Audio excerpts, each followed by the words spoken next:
दुनिया में एक ऐसी जगह है जो ऑफिशियली एग्जिस्ट ही नहीं करती थी।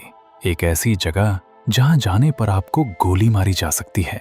एक ऐसी जगह जिसके बारे में कहा जाता है कि वहां इंसान नहीं बल्कि दूसरी दुनिया के प्राणी रहते हैं।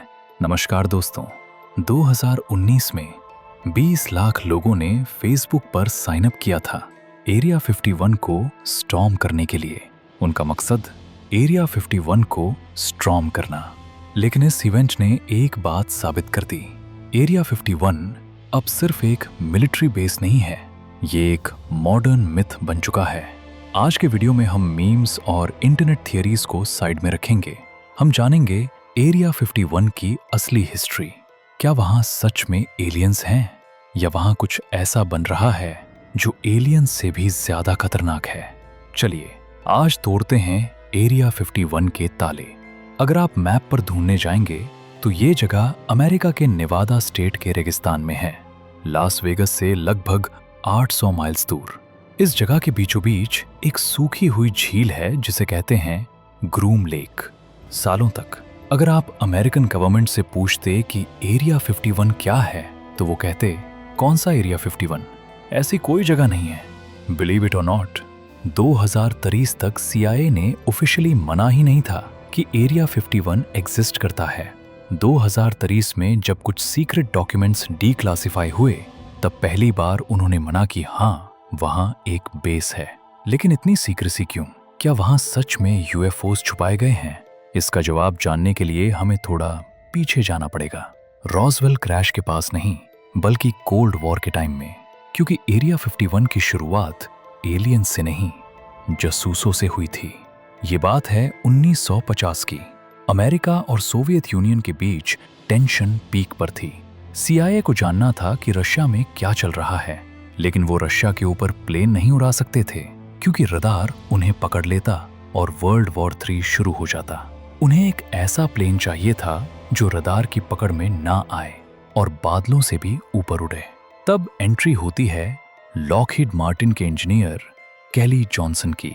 उन्होंने बनाया U-2 स्पाई प्लेन।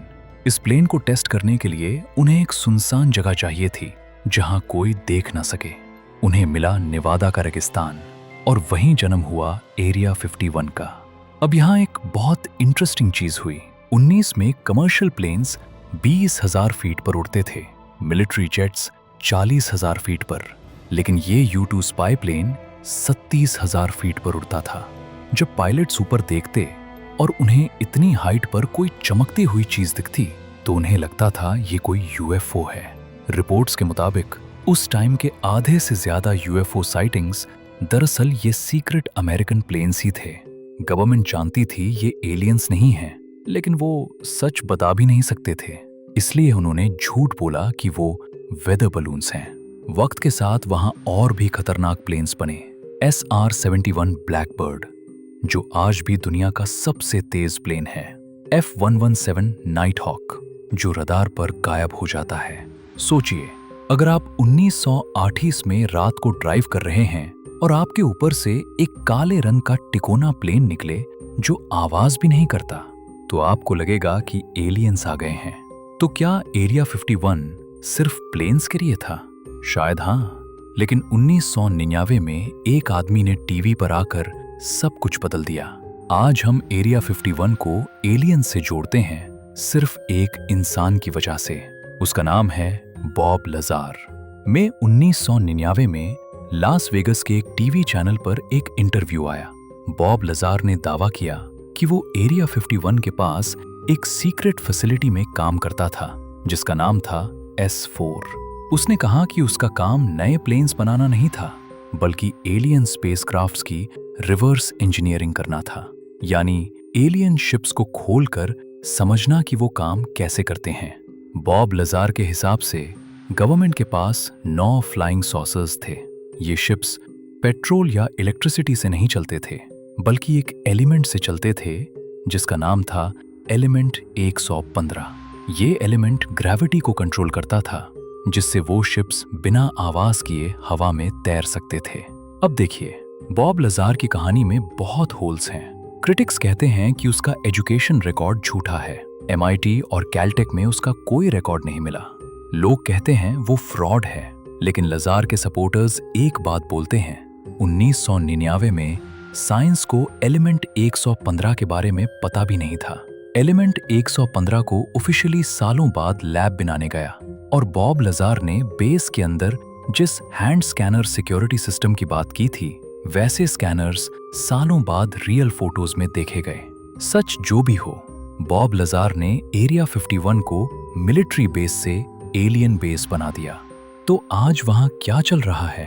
अगर आप कभी लास वेगस एयरपोर्ट जाएं, तो वहां कुछ व्हाइट प्लेन्स खड़े होते हैं जिन पर कोई नाम नहीं लिखा होता, बस एक लाल पट्टी होती है। इससे कहते हैं जैनेट एयर। ये एयरलाइन टिकट्स नहीं बेचती, इसमें सिर्फ वो लोग बैठते हैं जो एरिया 51 में काम करते हैं। ये डेली सुबह वर्कर्स को लेकर जाती हैं और शाम को वापस लाती हैं। और अगर आप खुद गाड़ी लेकर वहां जाने की कोशिश करें, रोड पर सेंसर्स लगे हैं, पहाड़ियों पर हाई पावर कैमरास हैं जो आपकी गाड़ी की नंबर प्लेट मीलों दूर से पढ़ लेते हैं। और वहां गेट पर मिलिट्री पुलिस नहीं, बल्कि प्राइवेट कॉन्ट्रैक्टर्स होते हैं, जिन्हें इंटरनेट पर कैमो डूड्स कहा जाता है। वो सफेद ट्रक्स में आते हैं, आपसे बात नहीं करेंगे, बस आपको घूरेंगे। अगर आपने लाइन क्रॉस की तो सीधा जेल और भारी जुर्माना, $5000 फाइन। वहां के बोर्ड्स पर साफ लिखा है use of deadly force authorised, मतलब वो गोली भी चला सकते हैं। तो दोस्तों, कंक्लूजन क्या है? क्या वहां S4 में एलियंस कायद हैं? एक तरफ साइंस है जो कहती है कि एरिया 51 दुनिया की सबसे एडवांस्ड मिलिट्री लैब है। गवर्नमेंट चाहती है कि आप एलियंस के बारे में सोचें ताकि उनके टॉप सीक्रेट ड्रोन्स और वेपन्स पर किसी का ध्यान न जाए। लेकिन दूसरी तरफ वो सवाल है कि अगर वहां सिर्फ प्लेन्स हैं तो इतनी सीक्रेसी क्यों? बॉब लजार की कहानी इतनी एक्यूरेट कैसे थी? एरिया 51 हमारे डर और हमारी उम्मीद दोनों का मिक्सचर है। हम चाहते हैं कि हम इस यूनिवर्स में अकेले ना हों। आपका क्या मानना है? क्या बॉब लजार सच बोल रहा था या ये सब एक कहानी है? कमेंट सेक्शन में मुझे जरूर बताएं, मैं सबके कमेंट्स पढ़ता हूं। अगर आपको ये रहस्यमयी सफर पसंद आया तो लाइक बटन को दबाइए और सब्सक्राइब करें ताकि अगला राज हम साथ में खोल सकें। मिलते हैं अगले वीडियो में।